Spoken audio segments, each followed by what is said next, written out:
ಏನು ಸಿಕ್ಸರ್ ಸಿನಿಮಾದ ನಾಯಕಿ ನಟಿಯಾಗಿ ಅಭಿನಯಿಸ್ತಿದ್ದಂಥ ಅದ್ಭುತವಾದ ನಟಿ ದೇವಕಿ ಏನಿಲ್ಲ ಅಂತಲೇ ಹೇಳ್ಬೋದು. ಹೌದು, ನೀವು ನೋಡಿರ್ಬೋದು 2007ರಲ್ಲಿ ಬಂದಂಥ ಅದ್ಭುತವಾದಂಥ ಸಿನಿಮಾ ಅಂತಲೇ ಹೇಳ್ಬೋದು. ಇದು sixer cinema super duper hit ಕೂಡ ಪಡೆದುಕೊಂಡಿತ್ತು. ಇನ್ನು ಪ್ರಜ್ವಲ್ ದೇವರಾಜ್ ಅವರು 18ನೇ ವರ್ಷಕ್ಕೆ ಹೀರೋ ಆಗಿ ಅಭಿನಯಿಸಿದಂಥ ಅದ್ಭುತವಾದಂಥ ಸಿನಿಮಾ ಅಂತಲೂ ಕೂಡ ಹೇಳ್ಬೋದು.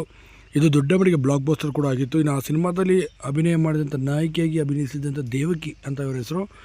ಇನ್ನು ವಿಚಾರ ಏನಪ್ಪ ಅಂತ, ದೇವಕಿ ಅವರು ಇದೊಂದೇ ಸಿನಿಮಾದಲ್ಲಿ ಅಭಿನಯ ಮಾಡಿದ್ದು. ಇದಾದ ನಂತರ ಅವರು 2008ರಲ್ಲಿ ಅವರು ಅಮೇರಿಕಾದಲ್ಲಿ ಒಬ್ಬ ಟೆಕ್ಕಿಗೆ ನೋಡಿ ಮದುವೆ ಸಹ ಆಗ್ತಾರೆ.